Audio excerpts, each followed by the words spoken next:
주시면 감사드리겠습니다. 그리고 이제 하나님 말씀 갈라디아서 2장입니다. 갈라디아서 보겠습니다. 갈라디아서 2장 11절부터 21절까지입니다.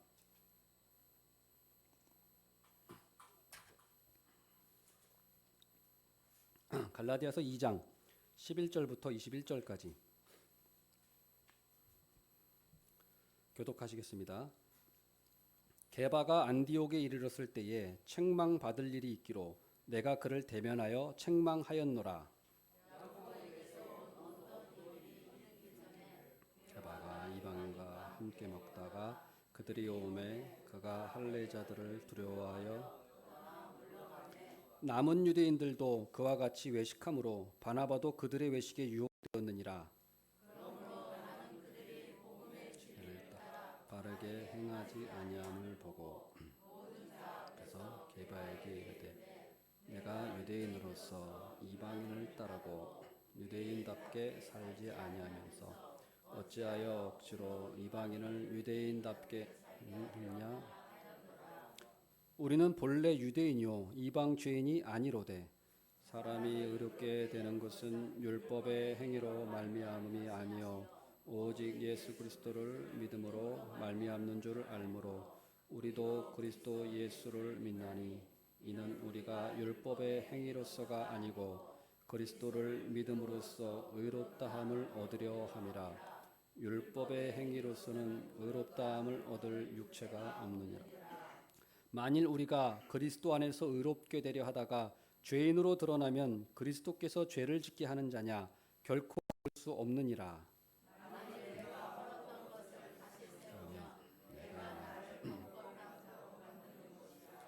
내가 율법으로 말미암아 율법에 대하여 죽었나니 이는 하나님에 대하여 살려 함이라.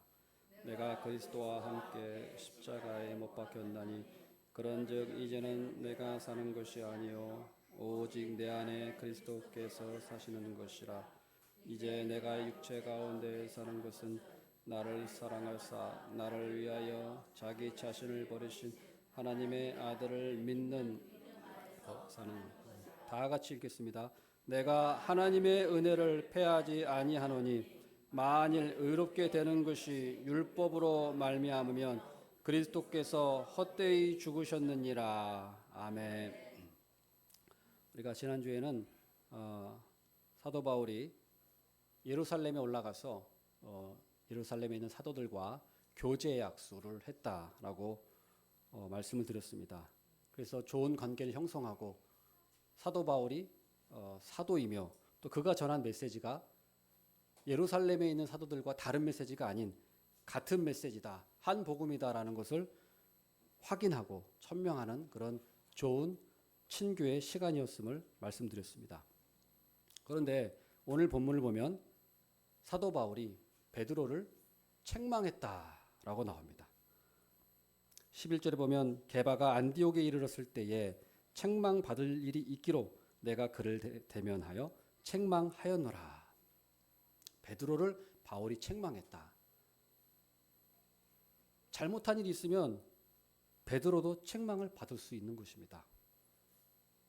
그런데 천주교에서는 교황이라고 하는 사람이 잘못이 없다, 교황이 무효하다, 틀림이 없다라고 주장하고 있습니다만은 베드로의 후계자라고 하는 사람이 그렇게 말하고 있습니다. 그러나 오늘 말씀 보면 베드로도 잘못 갔을 때는 책망을 받았다는 사실입니다. 그런데 어찌 베드로의 후계자라고 하는 사람이 무효하고 틀림이 없다라고 그런 거짓말을 할 수 있는 것입니까? 그 때문에 우리는 하나님의 말씀에 어긋날 때는 그 누구도 우리가 책망받을 수 있음을 꼭 기억해야 하겠습니다. 사실 사도 바울이 베드로를 책망하는 것은 굉장히 쉬운 일은 아니었습니다. 왜냐하면 바울과 베드로가 친교의 약속을 했고 사이가 좋다는 그런 소문이 나 있는데 자칫 잘못하면 바울과 베드로 사이에 갈등으로 비춰질 수도 있습니다. 그러면 그것은 바울에게는 불리하게 작용할 수도 있는 것입니다. 또 대적자들은 그 틈을 이용해서 바울과 베드로가 갈라졌다, 사이가 좋지 않다 이렇게 하면서 공격할 수 있고 음해할 수도 있기 때문입니다. 그럼에도 불구하고 사도 바울은 단호하게 베드로를 책망했습니다. 왜 그럽니까? 그것은 개인적인 문제가 아니라 복음의 진리가 위험에 처해 있었기 때문입니다. 복음의 진리의 문제가 걸려 있었기 때문에 이것은 누구도 베드로도 누구든 그것은 바로 잡아야 할 필요가 있었습니다. 그래서 어떠한 위험이 있다 하더라도 분명히 사도 바울은 복음의 진리를 위해서 책망을 했다는 사실을 우리가 꼭 기억해야겠습니다. 그렇다면 무슨 일이 있었던 것일까요? 사도 베드로가 안디옥 교회에 내려왔습니다. 게바가 안디옥에 이르렀을 때 일어난 일입니다. 안디옥 교회는 사도 바울과 바나바가 같이 목회하는 그런 현장이었어요. 베드로와 사도 바울과 바나바가 목회자였어요. 이 둘이 열심으로 목회해서 큰 교회입니다. 원래는 바나바가 목회자였죠. 그러나 사도 바울이 다메섹에서 회심한 소식을 듣고 바울을 바나바가 데리고 옵니다. 안디옥으로 데리고 와서 같이 목회를 협력을 해요. 그래서 거기서 많은 일이 그 안디옥 교회에서 일어났습니다. 처음으로 이방인 전도가 돼서 거기서 안디옥에서 이방인 헬라인이 전도가 돼서 교회가 세워진 겁니다. 그리고 거기서 처음으로 그리스도인이라고 하는 그런 명칭이 생겼죠. 처음으로 그리스도인이라고 불렸습니다. 그리고 이 안디옥 교회에서 바울과 바나바를 파송했습니다. 바울 바나바가 바울이 1차, 2차, 3차 여행하는데 내내 안디옥 교회에서 파송을 했고 또 선교 여행 갔다 오면 안디옥 교회에 보고하고 그래서 끝까지 바울과 바나바와 함께 했던 그런 선교 지향적인 그런 교회였습니다. 아주 훌륭한 교회였어요. 뿐만 아니라 기근이 들었을 때 예루살렘에 기근이 들었을 때 예루살렘에 부조를 보냅니다. 바울과 바나바의 손으로 헌금도 보냅니다. 그 정도로 훌륭한 교회였어요. 어떻게 보면 예루살렘 교회보다도 더 훌륭한 교회였다고 할 수 있어요. 더 많은 일을 했어요. 그리고 안디옥 교회는 큰 무리가 모였다고 하고 있습니다. 많은 사람들이 모였어요. 바울과 바나바가 거기서 목회자로 있었던 것입니다. 그런데 이 안디옥 교회는 이방인 교회고 위치가 지금의 이제 시리아 지역, 그러니까 팔레스타인 북쪽에 있는 그런 지역이죠. 수리아. 이 지역이기 때문에 이방 지역이기 때문에 이 안디옥 교회 구성원은 대다수가 이방인이었습니다. 헬라인이었어요. 거기에 베드로가 내려와서 이제 교제를 하는 거예요. 그런데 같이 이제 헬라인들, 이방인들하고 베드로하고 사도 바울하고 다 같이 밥을 먹고 있는데 이제 예루살렘에서 그 할레파 사람들이 내려왔다는 소식을 듣고 갑자기 베드로가 식사를 같이 하다가 이방인과 같이 하다가 뛰쳐나가 버렸어요. 그리고 이 베드로만 뛰쳐나간 것이 아니라 베드로가 뛰쳐나가니까 그 모습을 보고 다른 유대인들도 도망갔고 거기다 급기야 바나바까지 쫓아나갔습니다.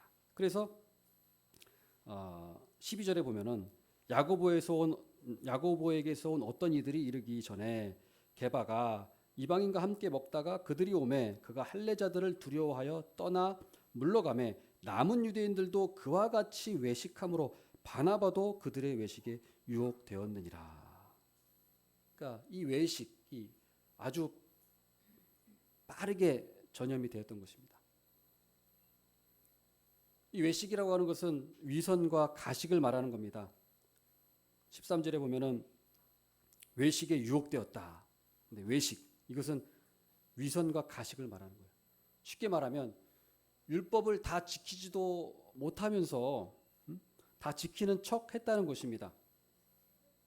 그게 외식이에요. 간단하게 말하면, 복잡하게 말할 것이 없이 외식은 율법을 다 지키지 못하면서 겉으로 다 지키는 척 했다는 거예요. 이게 외식이고 이게 위선이고 가식입니다. 이게 율법주의예요. 율법주의는 필연적으로 세 가지의 결과를 이루게 됩니다. 율법주의는 필연적으로 세 가지의 결과로 가게 돼 있어요. 첫 번째로 율법주의는 필연적으로 외식으로 가게 됩니다.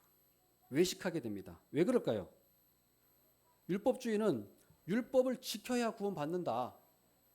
율법을 지켜야 구원받는다라고 주장하기 때문에 근데 실제로 율법을 못 지켜요. 실제 삶은 율법을 다 못 지키죠. 그러니까 율법을 다 못 지키니까 근데 율법을 다 지켜야만 구원받는다고 가르치니까 겉으로라도 율법을 지키는 척 해야겠죠. 그래야 구원 받는다고 인정해 줄 거 아니겠습니까? 그러니까 이 율법주의는 필연적으로 외식하게 돼 있어요. 예, 외식으로 가게 돼 있어요. 이게 필연적인 겁니다. 그다음 두 번째, 율법주의는 회개로 인도하지 않습니다. 회개하지 않아요, 율법주의는. 왜냐하면 율법주의는 자칭 의인의 의식이 있어요. 왜? 무슨 말이냐? 내가 율법 조항을 하나하나 지켜서 의에 이르렀다는 거예요. 율법주의거든요. 내가 이거 지키고 이거 지켜서 의를 획득했어. 그러니까 내가 지켜서 내가 획득한 거니까 하나님의 의입니까? 나의 의입니까? 내가 지켰으니까 내 의가 되잖아요.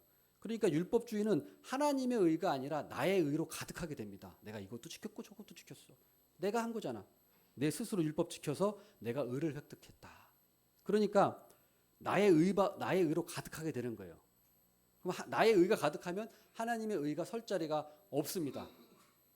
하나님의 의는 점점 멀어지게 돼요. 나의 의로만 가득 차게 돼요. 그러니까 하나님이 필요 없게 되고 나의 의가 가득하니까 회개할 필요가 없는 거죠. 내가 의로운데 율법 이렇게 조항 이게 하나하나 지켜서 여기까지 왔는데요. 회개할 필요가 없어지게 됩니다. 그래서 율법주의는 반드시 필연적으로 회개하지 않는 쪽으로 가게 된다. 그래서 예를 들면 어떻습니까? 주일 성수도 나의 의, 11조도 하는 것도 나의 의, 술, 담배 안 하는 것도 내가 잘해서 안 하는 것, 새벽기도 나오는 것도 내가 열심으로 나의 의, 예배 참석하는 것도 나의 의요, 열심히 신앙생활하는 것도 내 열심으로 내 의로 하는 겁니다. 봉사도 나의 의, 헌신도 나의 의, 찬양 내가 이렇게 열심히 하는 것도 내 열정도 나의 의, 나의 열정, 기도하는 것도 나의 의가 돼버려요. 모든 것이 나의 의가 되고 그것이 쌓이고 쌓여서 하나님의 의는 없어지게 되는 겁니다. 그러니 회개할 수가 없는 거예요. 자기 의로만 가득하게 되는 거예요.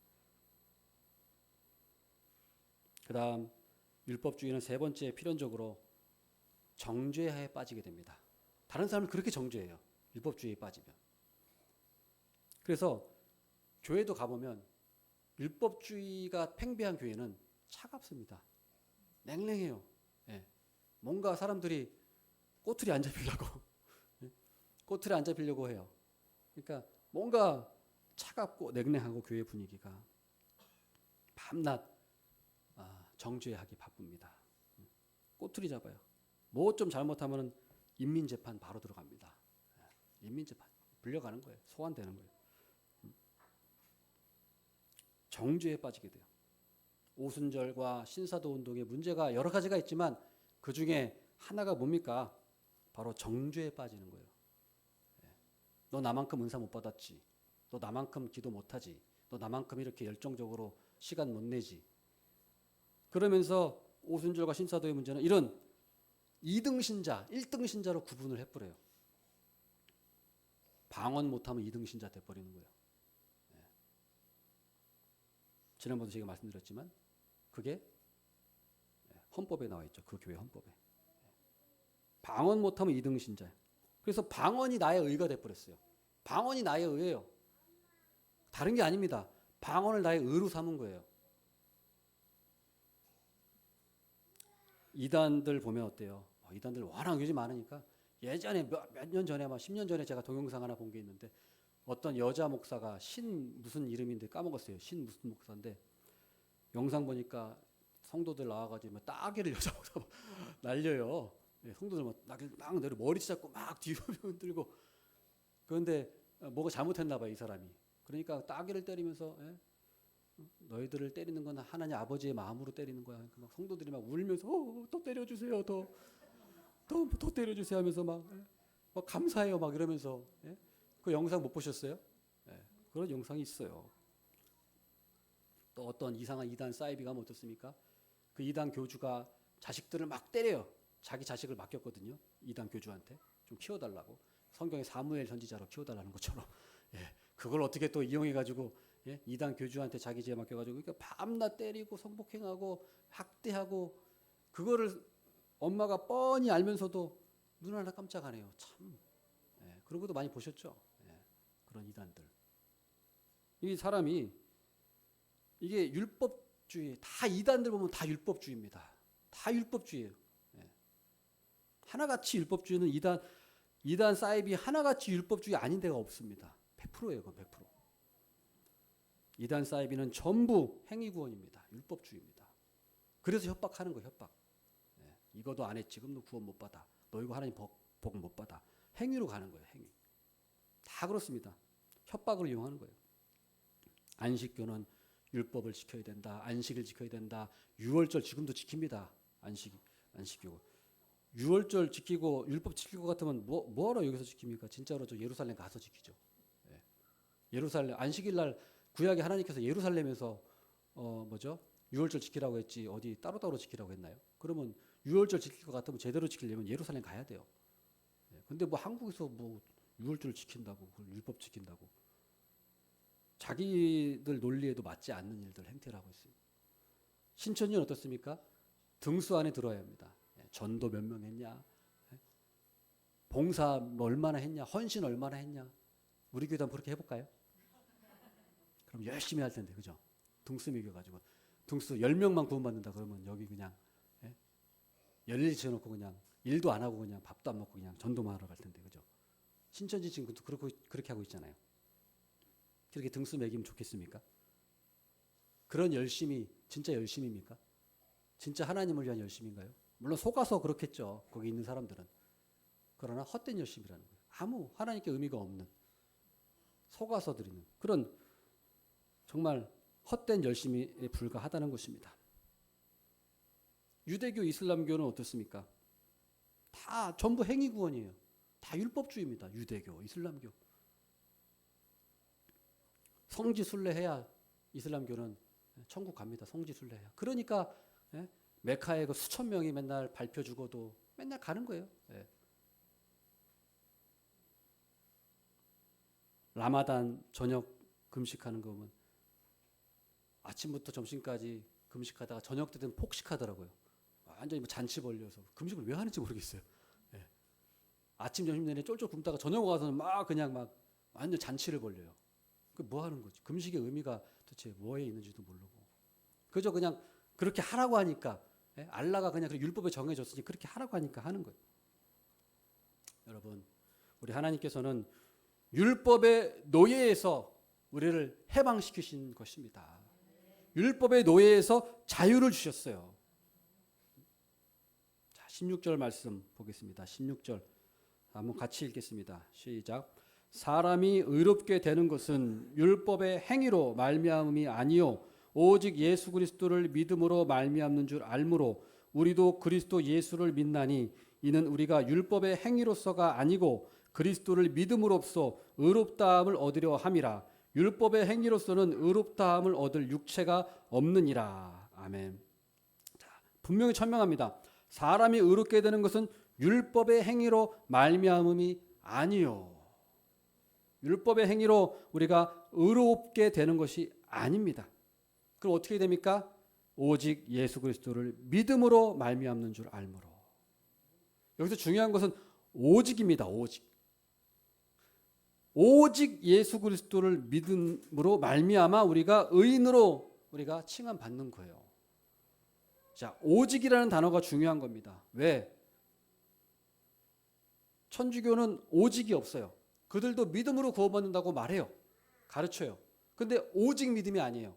제가 여러 번 얘기했지만 거기는 믿음 플러스 뭔가요? 천주교는 전통이다. 전례다.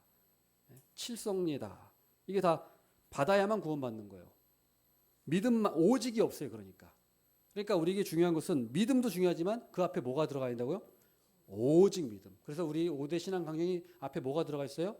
오직이 있더라고요. 오직이 빠지면 안 돼요. 오직이 빠지면. 마귀가 그렇게 교묘하게 사람들을 속아 넘기는 거예요. 오직 믿음, 오직 그리스도, 오직 성경, 오직 하나님의 은혜, 오직 하나님께 영광.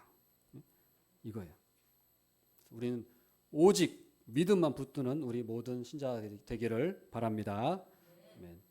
그다음 사도 바울은 만일이라고 하는 가정법을 써서 3번 써서 자기의 논지를 전개해 나갑니다. 우리 17절 말씀 보겠습니다. 만일 우리가 그리스도 안에서 의롭게 되려 하다가 죄인으로 드러나면 그리스도께서 죄를 짓게 하는 자냐? 결코 그럴 수 없느니라. 만일 우리가 그리스도 안에서 의롭게 되려 하다가 죄인으로 드러나면 그리스도께서 죄를 짓게 하는 자냐? 이거는 그리스도 안에서 의롭게 되려 한다는 것은 이신칭의를 말합니다. 그러니까 이신칭의는 이게 무슨 의미냐면 이신칭의는 나태와 방종을 조장한다고 하는 그 대적자들의 공격이 있었어요. 야, 오직 믿음으로만 구원받으면 그거 사람들 나태하고 방종으로 이어져. 그럴 듯합니다. 그럴 수도 있어요. 그러나 바울은 단호하게 아니다.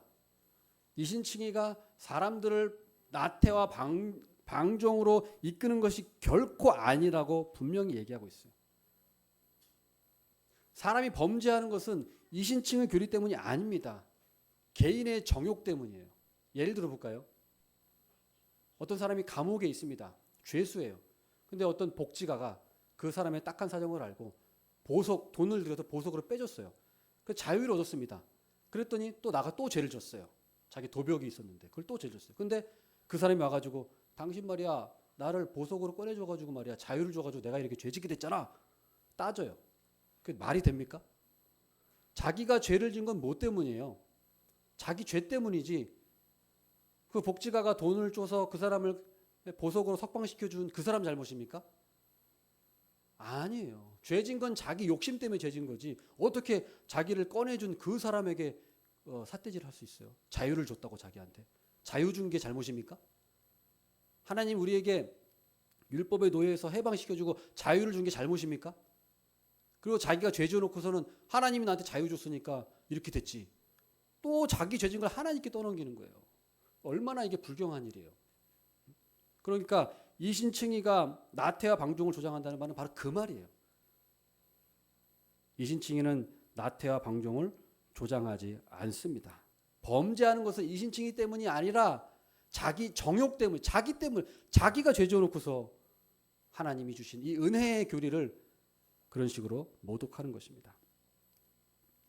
실제로 역사적으로 이신칭의를 붙들었던 나라, 이신칭의를 제대로 가르쳤던 개혁주의의 나라는 도덕적으로, 문화적으로 더 발달했어요. 개혁주의의 나라, 대표적으로 네덜란드, 그 다음에 스위스, 독일, 영국, 다 개혁주의의 나라입니다. 이신칭의의 복음의 개혁주의 나라예요. 그 나라와 천주교의 나라, 이탈리아, 스페인, 남미 여러 나라들 비교해 보세요. 어느 나라가 도덕적으로 더 올라가 있습니까? 윤리적으로. 역사적으로 다 이미 증명이 된 거예요. 개혁교의 나라, 이신칭의의 나라가 행위구원의 나라, 천주교의 나라보다 윤리가 도덕이 훨씬 수준이 높다는 거예요. 문화 수준도 높아요. 그게 이미 다 역사적으로 증명이 되었습니다. 그리고 선교는 누가 많이 하느냐? 이신칭의를 붙잡는 교회가 선교를 가장 많이 해요. 대한예수교 장로회, 우리나라 중에서도 이신칭의 교회를 붙잡고 있는 대한예수교 장로회, 근데 합동이죠. 합동이 제일 많이 선교하고 장로교가 제일 선교를 많이 합니다. 감리교는 장로교의 절반도 안 돼요. 감리교가 그렇게 사회 선교 많이 하고, 감리교는 이제 알미니안주의지만 그쪽에 가깝지만은 이신칭의도 하지만 오직 이신칭이 조금 벗어난 부분이 감리교는 많아요. 근데 장로교 이신칭의를 확실히 붙잡는 우리 장로교가 선교를 2배 더 많이 합니다. 오순절 순복음교단이요? 뭐 은사 많이 했다고 선교 많이 하는 것 같습니까? 장로교의 3분의 1도 안 돼요. 선교회. 정말로 하나님께 헌신하고 선교하고 윤리적으로 수준이 높은 사람이 어떤 사람들이냐? 이신칭의의 교리에 붙잡힌 이 하나님의 왜 그럴까요?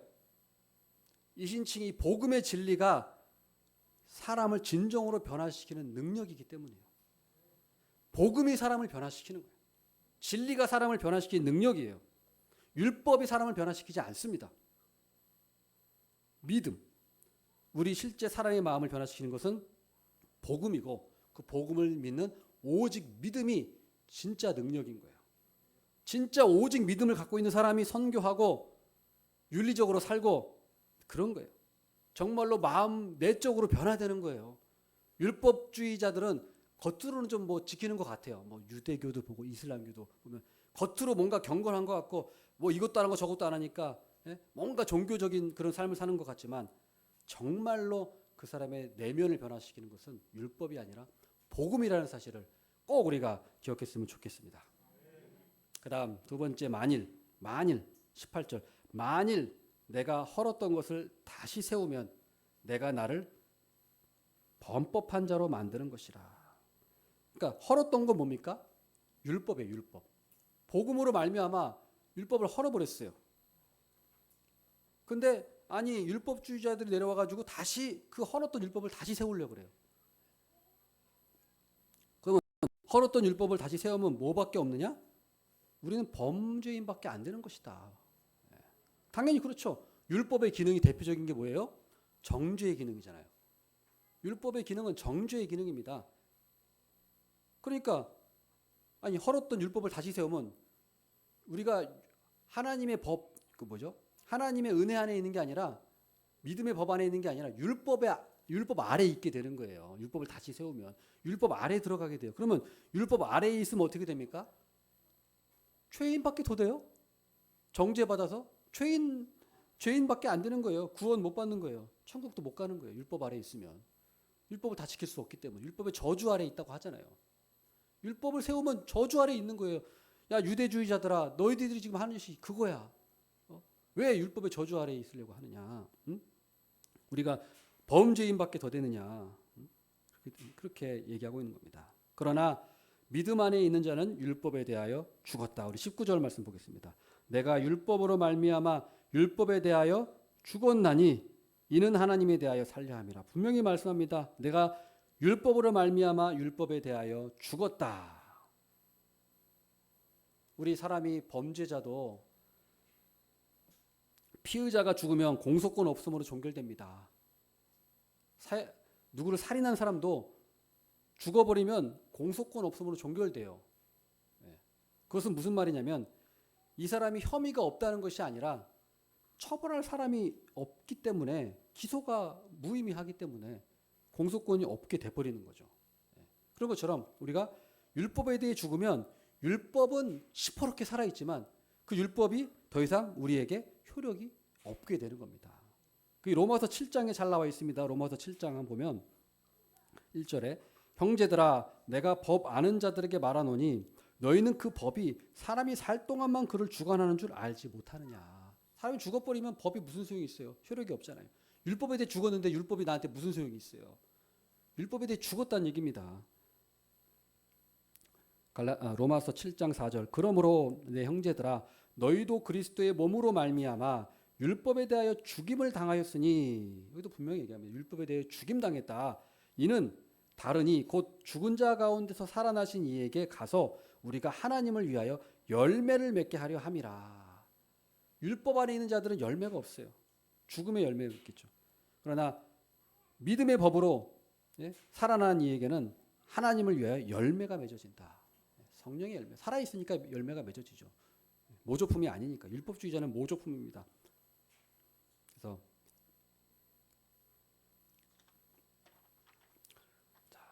어떻게 율법에 대해 죽고 우리가 하나님에 대해 살아납니까? 어떻게 그런 일이 가능할까요? 그것은 두 가지입니다. 첫 번째로는 그리스도의 십자가 사역 때문입니다.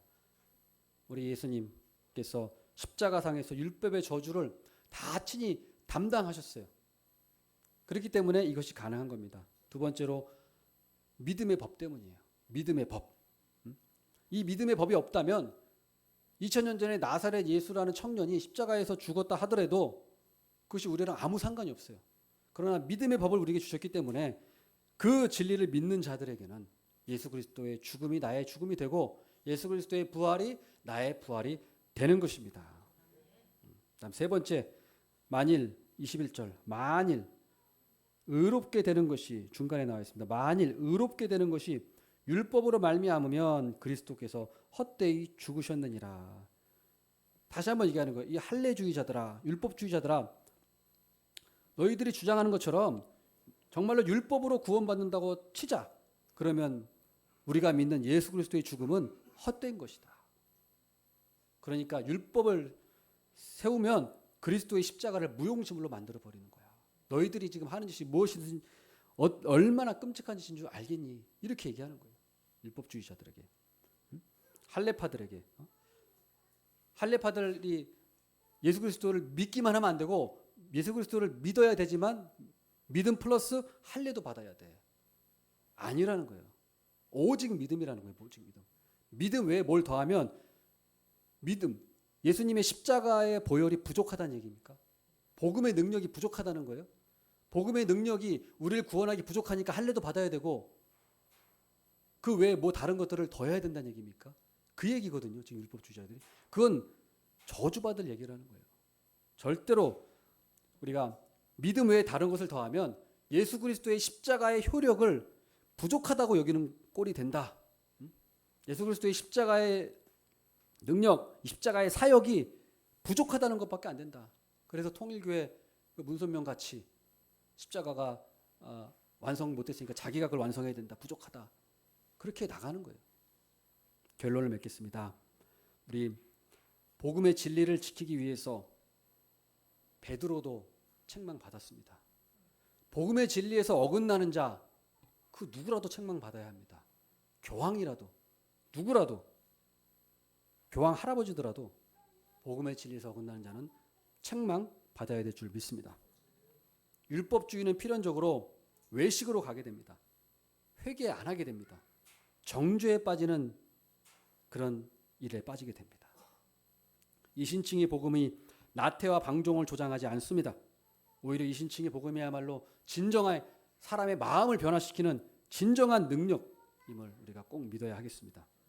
율법 아래 죄인, 저주밖에 없습니다. 우리 예수님의 믿음 안에 사는 자는 믿음의 법 안에서 율법에 대하여 죽고 하나님 안에서 살아났습니다. 그것은 믿음의 법 때문임을 꼭 기억하기를 바라겠습니다. 오직 믿음 외에 더하는 것은 십자가의 능력을 부정하는 것입니다. 오직 믿음의 신앙을 붙드는 우리 모든 진정한 참된 믿음의 사람, 신앙인이 되기를 바라겠습니다. 기도하겠습니다. 하나님 아버지 감사합니다. 오늘 사도 바울의 이 가르침을 통하여서 사람이 의롭게 되는 것은 율법의 행위로 말미암은 것이 아니고 오직 예수 그리스도의 믿음으로 말미암다는 사실을 다시 한번 저희들이 천명합니다. 하나님 아버지 주님, 이 신칭의 교리를 사수하게 하여 주시옵소서.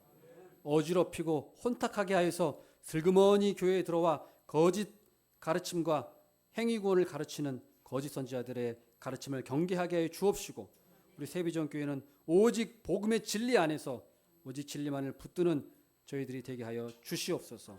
그래야 해서 진정한 믿음이 무엇인지, 진정한 능력이 무엇인지 복음의 진리 안에 있음을 깨닫고 믿음이 진정한 우리의 삶의 능력임을 깨닫게 해 주시옵소서. 우린 율법에 죽고 하나님 안에서 살아나는 그 능력 있는 사람의 모습으로 살아가기를 원합니다. 오직 믿음만을 붙들고 오직 십자가의 능력이 충분함을 고백하는 저희들이 되게 해 주시옵소서. 감사드리며 예수님의 이름으로 기도드립니다.